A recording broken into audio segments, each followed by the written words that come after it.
everyone. Welcome to another episode of Wellness Day, a podcast coming to you every Wednesday here at the JWC, the Jahangir Wellness Center studio.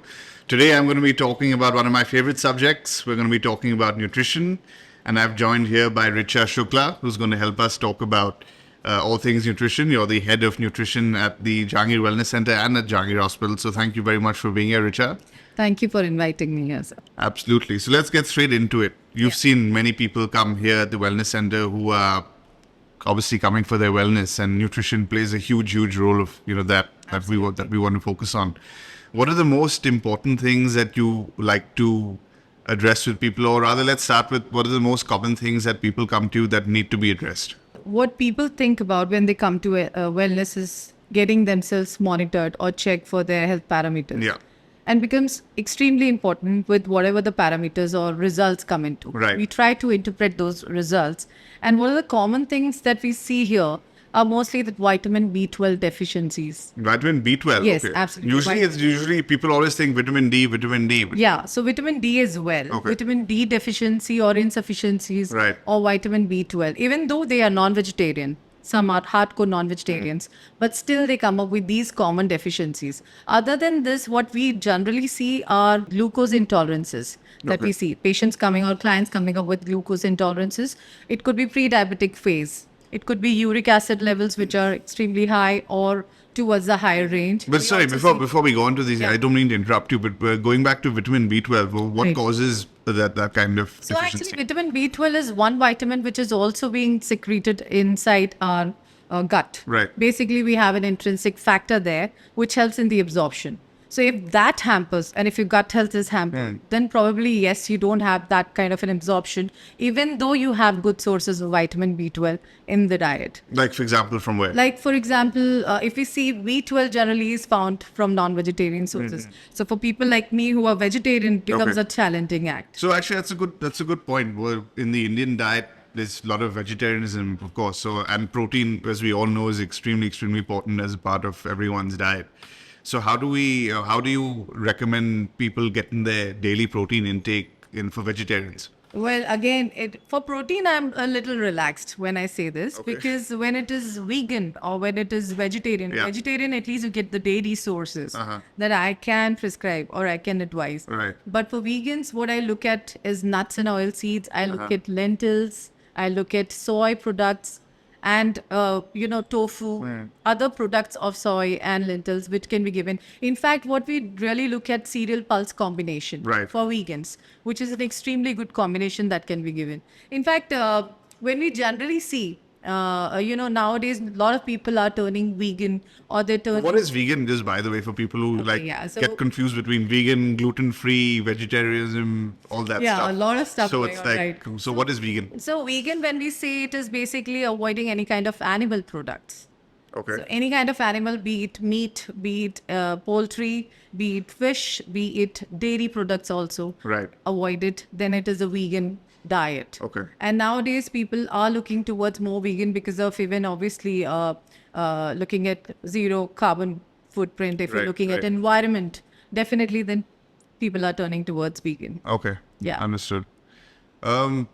You talked about soy. Yeah. There's a lot of is this a myth or not that pregnant people shouldn't be eating soy? Absolutely a myth. I mean, good that you brought this up. It is absolutely a myth that they should be completely avoiding, etc. Because when we're taking soy and the products of soy, it depends on how much quantity you take and the way you're cooking the particular food that it depends on. Okay. It definitely is not contraindicated. And there are various guidelines which are there, which one should look at before considering these kind of myths. Okay. So whether be it soy or many more actually being talked about. Right.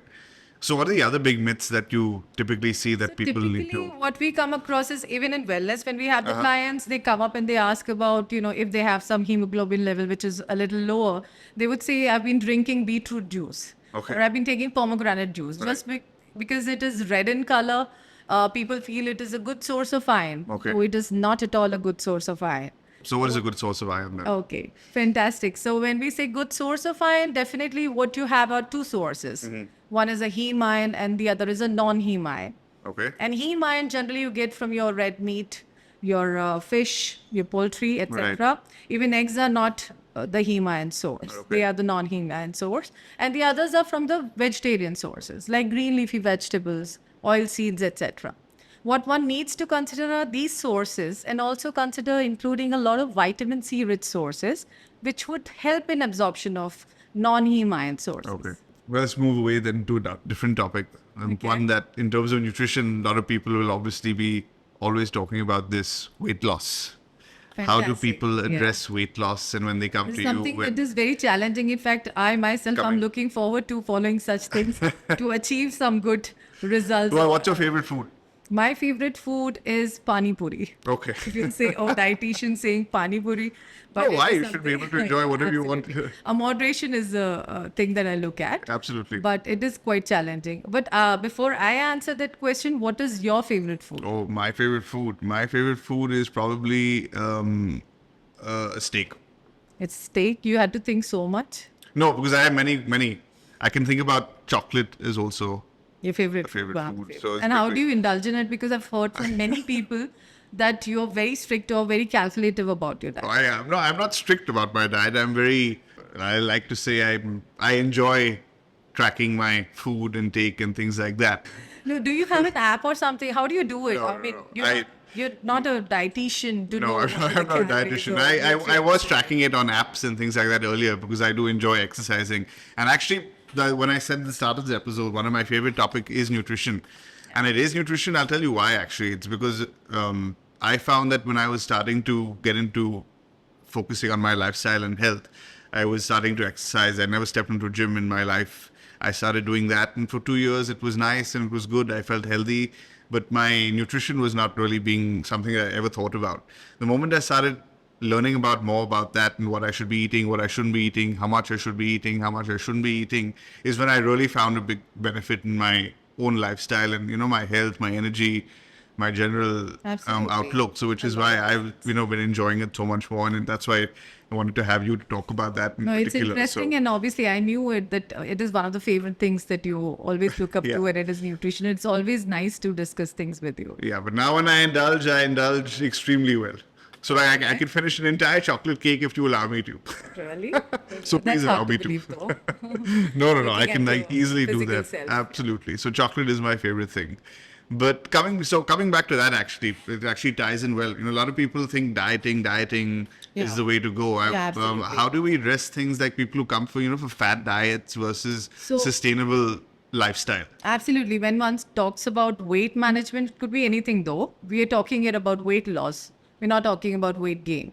So it is weight loss. We actually call it, very interestingly, malnutrition or malnutrition. Malnutrition. It is quite relatable because of people going to more malls and eating foods, junk foods, mall? etc. Okay, there's actually a malnutrition, phrase yeah. called malnutrition. Yeah. Okay. So we generally have screenings, etc., for malnutrition, and that's a must and mandate in hospitals. Yeah. So we always, say it's malnutrition for underweight and malnutrition for overweight and obese. Okay. Eating all junk foods, Yeah. etc.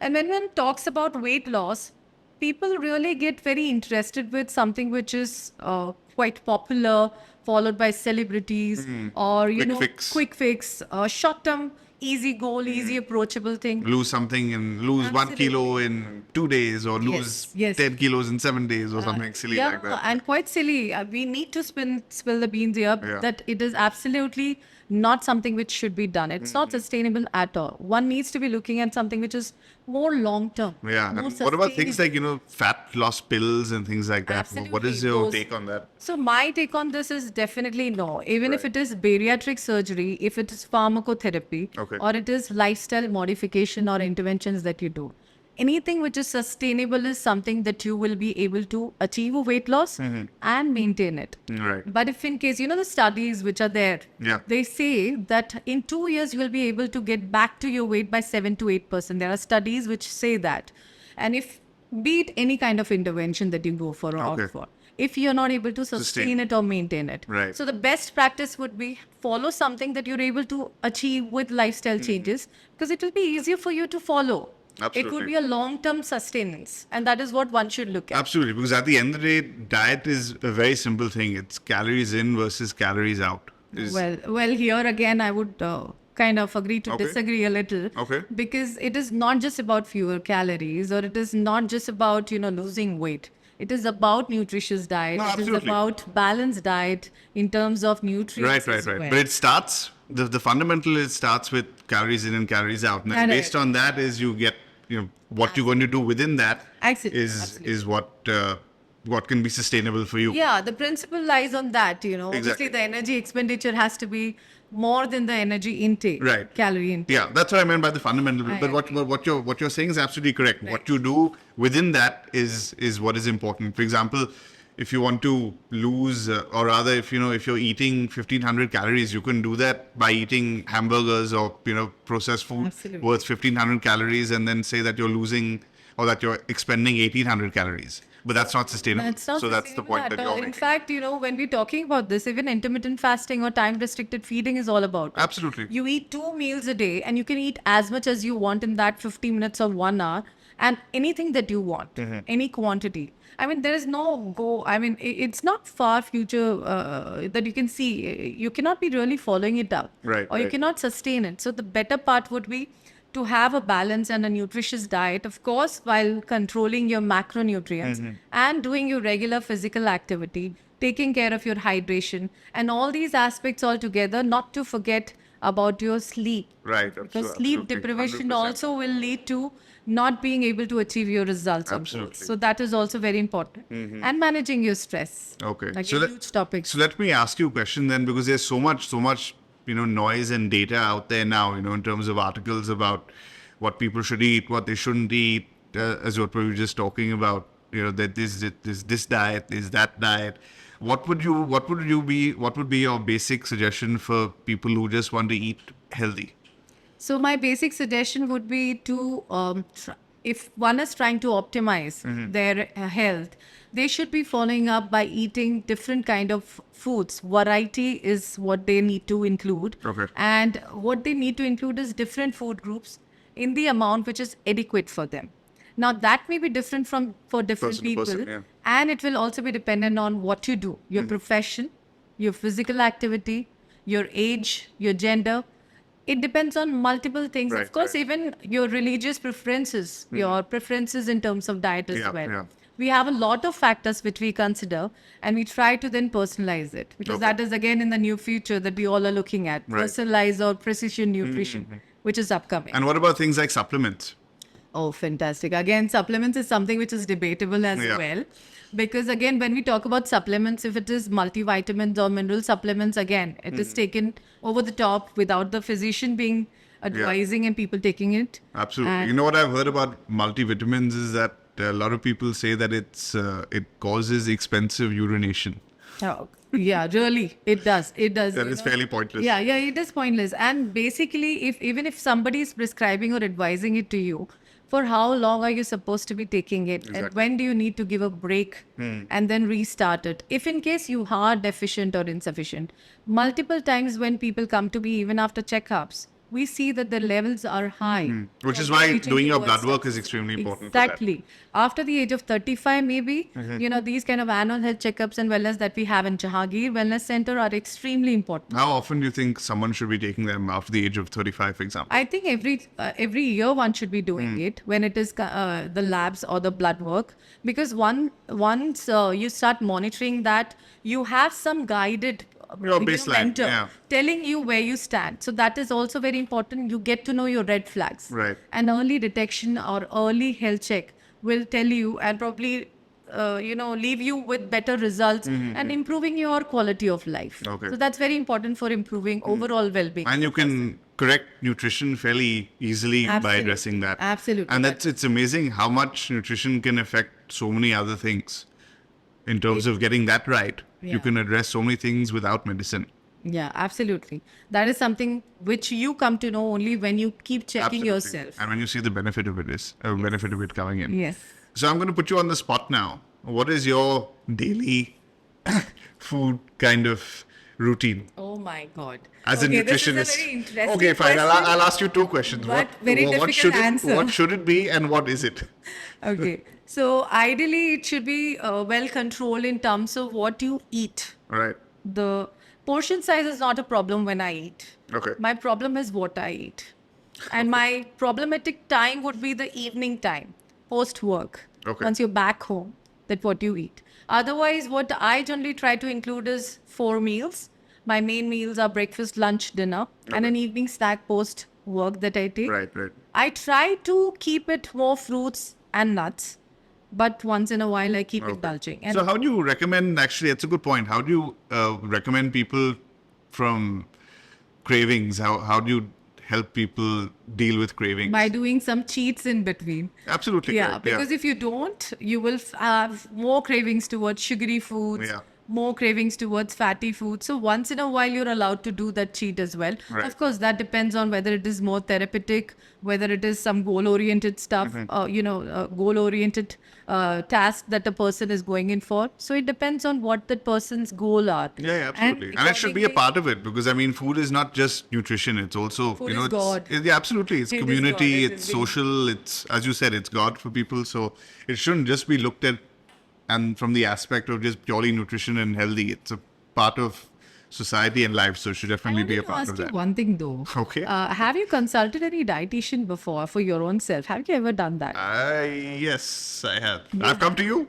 Yeah, you have, but that was like a little bit of just discussion, I think. Not in detail though. I mean, I've spoken to a few and I've read up on a lot of books myself, and I experiment on myself. Okay.